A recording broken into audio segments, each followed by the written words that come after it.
Hi friends, നമസ്കാരം. ചില പങ്കാളികളുടെ ഇടയിൽ സംഭവിക്കുന്ന അല്ലെങ്കിൽ സംഭവിച്ചുകൊണ്ടിരിക്കുന്ന ഒരു സാഹചര്യത്തെക്കുറിച്ചാണ് ഇന്നത്തെ നമ്മുടെ വീഡിയോ. ആക്ച്വലി ഇങ്ങനൊരു സാഹചര്യം നാച്ചുറലായിട്ട് തന്നെ സംഭവിക്കാം.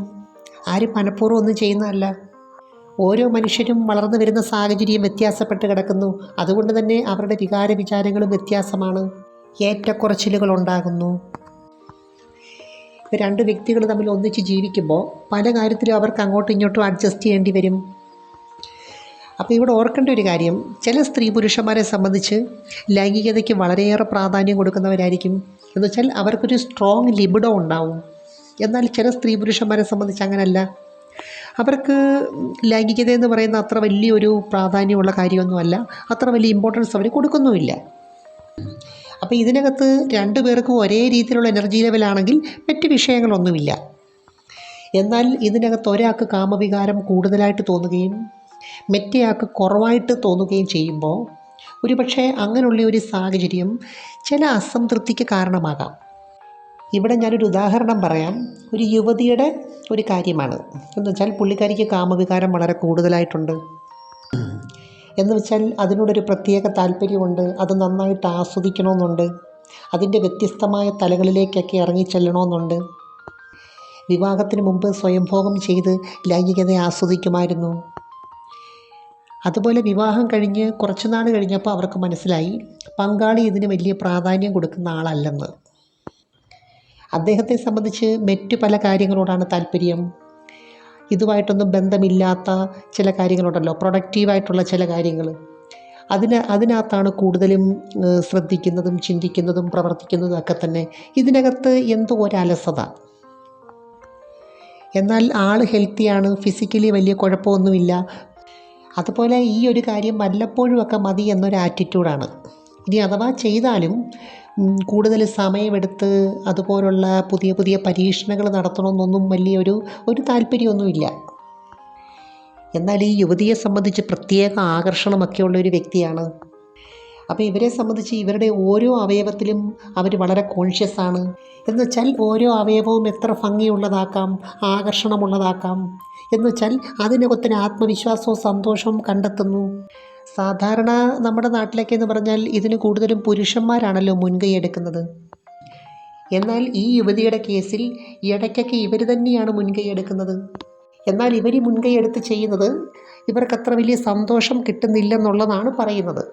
അവരെ സംബന്ധിച്ച് പങ്കാളി അതിന് കൂടുതൽ താല്പര്യമായിട്ട് വന്ന് നിർബന്ധിച്ചൊക്കെ ചെയ്യുന്നതാണ് അവർക്കിഷ്ടം.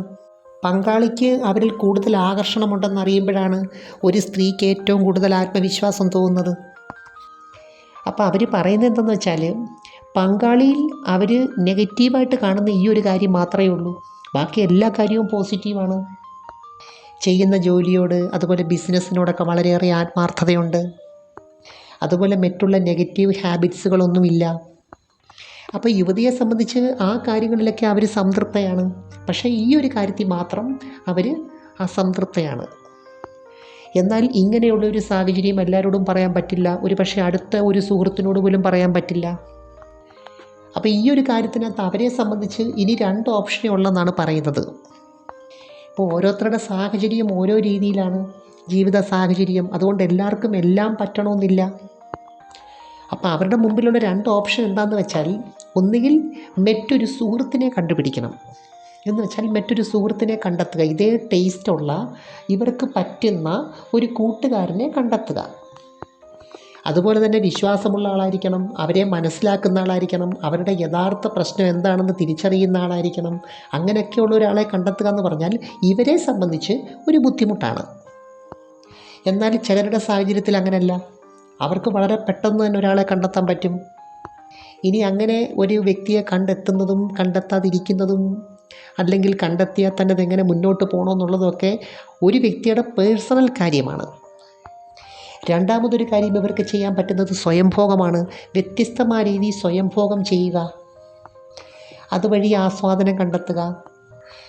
അവരെ സംബന്ധിച്ച് വ്യത്യസ്തമായ പല തലങ്ങളും ഇതിനകത്ത് കണ്ടെത്തുന്നുണ്ട്. പ്രത്യേകിച്ചും സോഷ്യൽ മീഡിയയൊക്കെ ഇത്രയും പുരോഗമിച്ചിരിക്കുന്ന അവസരത്തിൽ യഥാർത്ഥത്തിൽ ഈ യുവതിയെ സംബന്ധിച്ചിടത്തോളം ഫാമിലിക്ക് ദോഷമാകാത്ത രീതിയിൽ മാത്രമേ ലൈംഗികത എൻജോയ് ചെയ്യാൻ പറ്റത്തുള്ളൂ.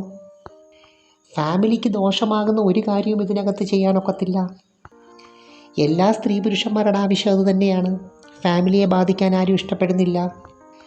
അപ്പം ചില സാഹചര്യത്തിൽ ഫോണിൽ കൂടെ ചാറ്റ് ചെയ്ത് ചെയ്യുന്നു, ചില സാഹചര്യത്തിൽ വീഡിയോ കോൾ വഴി ചെയ്യുന്നു. ഇപ്പം സ്വയംഭോഗം എന്ന് പറഞ്ഞാലും ഓരോരുത്തരും ഓരോ രീതിയിലാണ് ചെയ്യുന്നത്. അവരുടെ ബുദ്ധിക്കും സാഹചര്യത്തിനും ഒക്കെ അനുസരിച്ച് മാറ്റം വരും. പല രീതികൾ ഇങ്ങനെ മാറി മാറി ചെയ്യുമ്പോൾ ഏതെങ്കിലും ഒരു രീതിയോടൊരു പ്രത്യേക ഇഷ്ടം തോന്നും. അത് പിന്നെ കണ്ടിന്യൂസ് ആയിട്ട് ചെയ്യാനുള്ളൊരു ടെൻഡൻസി കാണിക്കും. അവരെ സംബന്ധിച്ച് ചില ആൾക്കാരുമായിട്ടുള്ള വീഡിയോ ചാറ്റാണ് രസകരമായിട്ട് തോന്നിയത്. കാരണം മറ്റൊന്നുമല്ല, അവരുടെ സുന്ദരമായ തേൻകുടങ്ങളാണ്. അവരെ ഏറ്റവും കൂടുതൽ മനോഹരമാക്കി വച്ചിരിക്കുന്ന തേൻകുടങ്ങളാണ് അവരുടെ ആത്മവിശ്വാസം. അതുപോലെ തന്നെ വീഡിയോ ചാറ്റ് ചെയ്യുമ്പോഴും അവരുടേതായിട്ടുള്ള ചില പ്രിക്വേഷൻസ് എടുക്കാറുണ്ട്. അപ്പോൾ അതിൻ്റേതായ രീതിയിൽ അത് കൈകാര്യം ചെയ്താൽ സോഷ്യൽ മീഡിയ ഇങ്ങനെയുള്ളവരെ സംബന്ധിച്ച് വലിയൊരു അനുഗ്രഹമാണ്. ആക്ച്വലി ഈ ലൈംഗികതയ്ക്ക് ഒരു ഓൾട്ടർനേറ്റീവ് കണ്ടെത്തുന്നത് ഓരോരുത്തരും ഓരോ രീതിയിലാണ്. ചില സ്ത്രീകളെ സംബന്ധിച്ച് ഈ ഒരു സാഹചര്യത്തിൽ മറ്റൊരാളുമായിട്ടങ്ങ് പ്രണയത്തിലാകുന്നു. ചിലർ പ്രണയത്തിലാകുന്നതിന് പകരം ജസ്റ്റ് ഒന്ന് പരിചയത്തിലാകുന്നു. എന്നാൽ ചിലർ ഇത് രണ്ടുമല്ല, ഡീപ്പായിട്ടൊരു ഫ്രണ്ട്ഷിപ്പായിരിക്കും ഉണ്ടാക്കുന്നത്. അപ്പോൾ ഓരോ വ്യക്തിയുടെ സാഹചര്യത്തിനനുസരിച്ചും ഇത് വ്യത്യാസപ്പെട്ടിരിക്കും. അപ്പോൾ ഇവരുടെ ഒരു സാഹചര്യം എന്താണെന്ന് വെച്ചാൽ അവരുടെ ശരീരം, അവരുടെ സൗന്ദര്യം, അതിൻ്റെ കെയറിങ് അത് വളരെ പ്രധാനമാണ്. അതുപോലെ തന്നെ അത് മറ്റുള്ളവർ കാണുമ്പോൾ ഉണ്ടാകുന്ന ഒരു എക്സൈറ്റ്മെൻ്റ് ഉണ്ടല്ലോ, അതവർ എൻജോയ് ചെയ്യുന്നു. അപ്പോൾ അവർ പറയുന്നത് എത്ര കാണിക്കണ്ടെന്ന് തീരുമാനിച്ചുറപ്പിച്ച് വെച്ചാലും ചില സാഹചര്യത്തിൽ ഈ തേൻകുടങ്ങളൊക്കെ അങ്ങ് കാണിക്കേണ്ടി വരുമെന്ന്. അപ്പം ഞാൻ പറഞ്ഞു വരുന്ന ഇതാണ്, നമ്മളിപ്പോൾ ഒരു ഫാമിലിയായിട്ട് ജീവിക്കുമ്പോൾ പങ്കാളിക്ക് എന്തെങ്കിലും കുറ്റങ്ങളോ കുറവുകളോ ഒക്കെ ഉണ്ടെങ്കിൽ അത് പരിഹരിക്കാനായിട്ട് നമ്മളൊരു ഓൾട്ടർനേറ്റീവ് കണ്ടെത്തുമല്ലോ. അത് ഫാമിലിയെ ബാധിക്കാത്ത രീതിയിൽ കൈകാര്യം ചെയ്യണം, ഇലയ്ക്കും മുള്ളിനും കേടില്ലാത്ത രീതിയിൽ. ഇതിനകത്തും ഓരോരുത്തർക്ക് ഓരോ രീതിയിലുള്ള ആസ്വാദനമാണ്. ചിലർ ടോയ്സ് ഉപയോഗിക്കുന്നവരുണ്ട്. ഇപ്പം ടോയ്സ് ഉണ്ടെന്ന് കരുതി ചുമ്മാതങ്ങ് ഉപയോഗിച്ചാൽ അതിന് വലിയ ആനന്ദമൊന്നുമില്ല. അതിന് അതിൻ്റേതായ ചില രീതികളുണ്ട്. എന്ന് വെച്ചാൽ ഏത് സാഹചര്യത്തിൽ അത് പ്രയോഗിക്കുന്നു അതാണ് പ്രധാനം. ഇപ്പം സംഭോഗമായാലും സ്വയംഭോഗമായാലും അതിൻ്റേതായ ചില ഫോർമാലിറ്റീസ് ഉണ്ടല്ലോ. ഇപ്പം നല്ല മൂടുള്ള സമയത്ത് ഓരോരുത്തർക്കും ഓരോ രീതിയോടാണല്ലോ ഇഷ്ടം. ചിലർക്ക് ഇങ്ങനെ ചുമ്മാതെ പഞ്ചാര അടിക്കുന്ന ഇഷ്ടമാണ്.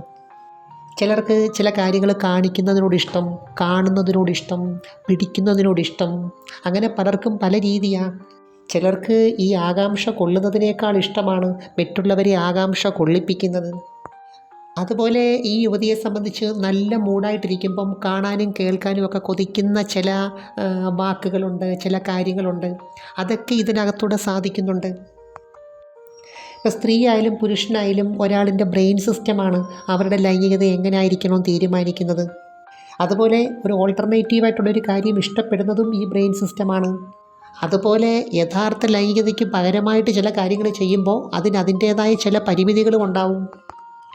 ഇതേ അവസ്ഥ തന്നെ നേരെ തിരിച്ചുകൊണ്ട് ചില പുരുഷന്മാർക്കായിരിക്കും നല്ല വികാരവും വ്യത്യസ്തമായ രീതിയിലൊക്കെ ചെയ്യണമെന്ന് ആഗ്രഹമൊക്കെ വരുന്നത്. പക്ഷേ ചില സ്ത്രീകളെ സംബന്ധിച്ചിടത്തോളം അവർക്കിതിന് തീരെ താല്പര്യമില്ല.